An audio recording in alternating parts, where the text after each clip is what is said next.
Hello, जय Shivray sir. जय शिवराय. बोला. Sir आज आहे 4 ऑगस्ट आणि सकाळचे 8 वाजलेले आहे आणि बऱ्याच शेतकऱ्यांच्या माध्यमातून आता आपल्याला पुढील कंडिशन विचारण्यात येत आहे. कारण की तुम्ही ज्या मागच्या रेकॉर्डिंगमध्ये सांगितलं होतं, की सटकारे-फटकारे हं, हे आपल्याला चांगलेच पाहायला मिळेल आणि तुम्ही हं. सांगितल्याप्रमाणेच आपल्याला सटकारे-फटकारे चांगल्याच भागातनी आणि चांगलेच पाहायला मिळत आहे. तर काय राहणार सर आजपासून पुढील अंदाज म्हणजे 4 ऑगस्टपासून पुढील? नक्कीच 4 ऑगस्ट सुद्धा महाराष्ट्राला जे फटकारे-फुटकारे आपण पाहतोय, हो, ते सुद्धा राहणार आहेत. आणि पावसाचा जो काही जोर आहे, जो स्थानिक लेव्हलला आपण पाहतोय टेम्परेचर वाढतंय आणि फटकारे-बिटकारे पडतायत. मुसळधार बरोबर. सरीसुद्धा याच्यामध्ये पश्चिम महाराष्ट्र, मराठवाड्यात सुद्धा पडणार आहे. हो. 30 तारीख 4 ऑगस्टपासून देखील स्टार्ट होते आणि 3 ऑगस्टपासून तुम्ही जे पाहिलंय ते सुद्धा चालू होतं. हां, हां. आता 4 ऑगस्टपासून सुद्धा हे आहेच. 6 तारखेपर्यंत, 7 तारखेपर्यंत तुम्हाला ते मागेच सांगितलेलं आहे. त्याच्यामध्ये काही बदल काहीच नाहीये. बरोबर. तर हे सुद्धा आहे. आजच्या व्हिडिओमध्ये आपण परतीच्या पावसाबद्दल देखील प्रश्न घेऊयात. हो, तर 6 तारखेपर्यंत शेतकऱ्यांनी फवारणीचं नियोजन कसं करायचं याबद्दल याच्यामध्ये बोलणार आहोत. त्यातील हो, त्यात अ, हे फटकारे-फिटकारे का होईना पण अनेक ठिकाणी विहिरीचा पाण्याचा प्रश्न जो आहे तो परतीच्या पावसाचा देखील प्रश्न आपण घेऊयात. बरोबर. त्यामुळे शेवटपर्यंत टिकून राहा. हो. आता विषय येतोय आहे हा 5-6 दिवसाचा ऑगस्ट महिन्याचा. की 7-8 पर्यंत हां, राज्यात रोज चारही विभागामध्ये मराठवाड्यात, विदर्भात, खानदेशात गरमीची लेव्हल थोडी वाढेल, हो, वाऱ्याची झुळूक पाहायला मिळेल हो. आणि दिवस मावळपर्यंत आभाळ निघत राहील आणि हां, हां. त्यामध्ये स्थानिक लेव्हलला पाऊस पडत राहील. याच्यामध्ये हा भाग, ते भाग आपल्याला करताच येणार नाहीत. प्रत्येक जिल्हे आहेत. बरोबर. हं. दुसरी महत्त्वाची गोष्ट मग 8 ऑगस्टच्या पुढे काय आहे? हो. तर 7-8 पासून सुद्धा विरळ स्वरूपाचा पाऊस पडेल, पण पडेल त्यावेळेस सुद्धा.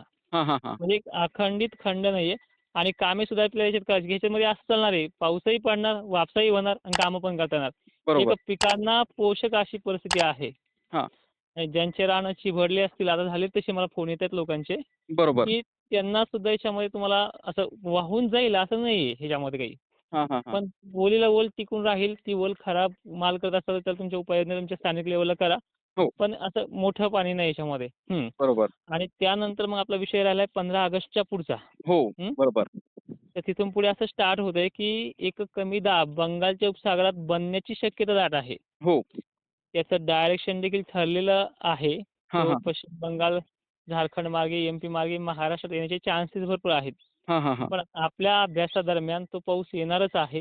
हो, भलेही मागच्या 30-31 इतका पडेल किंवा नाही पडेल, ते आज सांगणं कठीण आहे. कारण की ते बनलंच नाही आणि त्याचे डायरेक्शन पण ठरायचे राहिले. पण बरोबर. त्या लो प्रेशरचा फायदा होऊ शकतो मराठवाड्याला, महाराष्ट्राला, हं. की अजूनही आपण मागच्या वेळेस ठामपणे सांगितलं, की विहिरीमध्ये काहीतरी परत देईल, परत पाणी येईल. पण तो त्यापेक्षाही काही-काही ठिकाणी जास्त झालाय. हो, जवळपास 60% महाराष्ट्राला, 70% महाराष्ट्राला त्यांनी पाणी उपलब्ध करून दिलंय. बरोबर. त्यामध्ये विदर्भ, खानदेश आणि मराठवाड्यात सुद्धा काही भाग तो आहे. हो, हो, हं. बरोबर. राहिला विषय दक्षिण भागाचा. सोलापूरसारख्या काही मोठ्या नद्याला आहे त्यांनी पाणी आणून दिलंय. विहिरीचा प्रश्न आहे तो देखील 12 सप्टेंबरला जो परतीचा प्रवास सुरू होणार आहे. हां. हं. हो, ती एक कॉमन तारीख आहे, पण 4 दिवस मागे-पुढे सुद्धा होऊ शकतं त्याच्यामध्ये. लाँग टर्म अंदाज आहे, पण बरोबर. होणार मात्र नक्की आहे. हो, तर बरोबर. आता ह्या सगळ्या ऑगस्ट महिन्याच्या विश्लेषणानंतर आपण परतीच्या पावसावरती आता बोलूयात. बरोबर हं. सर. हो, परतीचा जो पाऊस आहे, सगळ्या महाराष्ट्राचं लक्ष वेधून आहे. हो, आणि तुम्हालाही माहिती आहे, की दुष्काळ नावाची गोष्ट ही महाराष्ट्रात यंदा नाही. हा जो आपला शब्द आहे तो परतीच्या पावसावरती आपण डिपेंड ठेवलेला आहे. कारण की 10 बरोबर. ते 20% भागांना तर काही ठिकाणी सांगली, सोलापूरसारख्या 40 ते 50-60% भागांना पाण्याचा प्रश्न अजून बी उद्भवतोय. हो, जे नदीकाठचे असतील त्यांना त्या पाण्याने ते मिटेल कदाचित. पण जे बरोबर.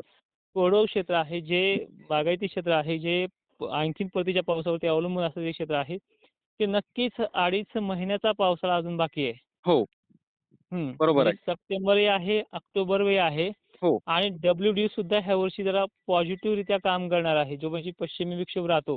हो, बरोबर. हिमालयाकडनं, राजस्थानकडनं जे काही चक्रवात परिस्थितीचं वारं जे येते, हो, ते पण नोव्हेंबर महिन्यामध्ये काही प्रमाणात पाऊस उद्भवू शकतो. पण तो वेगळा विषय राहिला. तो नुकसानकारक ठरतो. बरोबर. पण सप्टेंबर, ऑक्टोबरमध्ये आय-ओ-डी पॉझिटिव्ह राहणार आहे. ही सकारात्मक गोष्ट 80% पार झालेली आहे. हं, हं, हं. त्यामुळे परतीच्या पावसाला बळकटी अजूनही विजांच्या कडकडाटामध्ये मुसळधारेचा इशारा त्या काळातही राहणार आहे. हो. हं. मात्र आपल्याला पुढेही मुसळधार पाऊस पाहायला मिळेल. हो. हो. पुढे सुद्धा मुसळधार पाऊस आपल्याला पाहायला मिळणार आहे. मात्र सर एक खूप महत्त्वाचा प्रश्न आहे आणि पण दूरचा प्रश्न आहे. आता शेतकऱ्यांच्या मनामध्ये आहे ते प्रश्न, पण मी तुम्हाला ते विचारत आहे. तर शेतकऱ्यांचं असं म्हणणं आहे, की पुढे आपल्याला थंडी कशी पाहायला मिळेल? म्हणजे अल निनोचं संकट जे सांगण्यात येत होतं बऱ्याचशा न्यूजच्या माध्यमातून. तर थंडीविषयी काय सांगण्यात येणार तुमच्या माध्यमातून? थंडी हा लांबचा विषय झाला.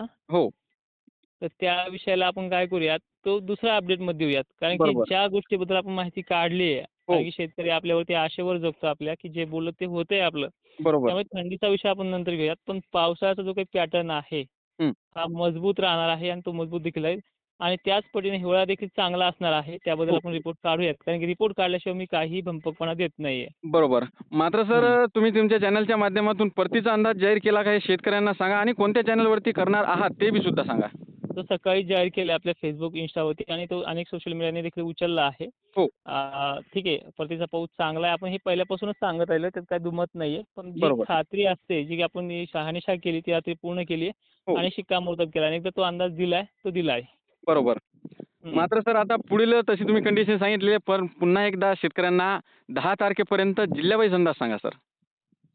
नक्कीच. आता येणाऱ्या 6 ते 7 दिवस राज्यामध्ये भागबद्ध पद्धतीनं अहिल्यानगर असेल, पंढरपूर, तुळजापूर, सांगली, सोलापूरसह लातूर, धाराशिवसह मराठवाड्यातल्या एकंदरीत सर्व जिल्ह्यांमध्ये आणि त्याचबरोबर इकडे जो काही विदर्भाचा भाग आहे, अकोला, अमरावती, नागपूर, चंद्रपूर, गोंदिया याचबरोबर यवतमाळ पट्टीसुद्धा वाढणार आहे. हां, हां. मात्र या हं. जिल्ह्यांना आपल्याला भाग बदलत पाऊस पाहायला मिळेल आता. नक्कीच, नक्कीच. हो, पुढील 6 दिवस आणि त्यानंतर जोरदार स्वरूपाचा पाऊस पाहायला मिळेल का मग? हो, नक्कीच सर. याच्यामध्ये हो. तोच पाहायला मिळणार आहे. हां, हां, हां. मात्र सर तुम्ही आपल्या चॅनलविषयी शेतकऱ्यांना काय सांगणार आहात तुमच्या माध्यमातून? नक्कीच सर. तुम्ही जे शेतकऱ्यांसाठी मला फोन वगैरे करून ती डिटेल्स घेताय, हो. त्याबद्दल शेतकरी तुम्हाला सपोर्ट करत आलेत आणि चांगला 100चा टप्पा तुमचा पार देखील होत आलेला आहे. बरोबर त्याबद्दल सर. त्यांचेही आभार तुम्ही मानत चला हो. आणि नक्कीच तुमचं जे काही 100 सबस्क्रायबर पूर्ण करण्याचं स्वप्न शेतकरी देखील पूर्ण करतोय आणि त्यांना मी माझ्या माध्यमातून सांगत पण आलेलो आहे. हो, बरोबर नक्कीच सर. धन्यवाद. जय शिवराय. नक्कीच सर तुम्ही शेतकऱ्यांना एक महत्त्वपूर्ण आणि एक डिटेलमध्ये माहिती दिल्याबद्दल धन्यवाद सर. हो.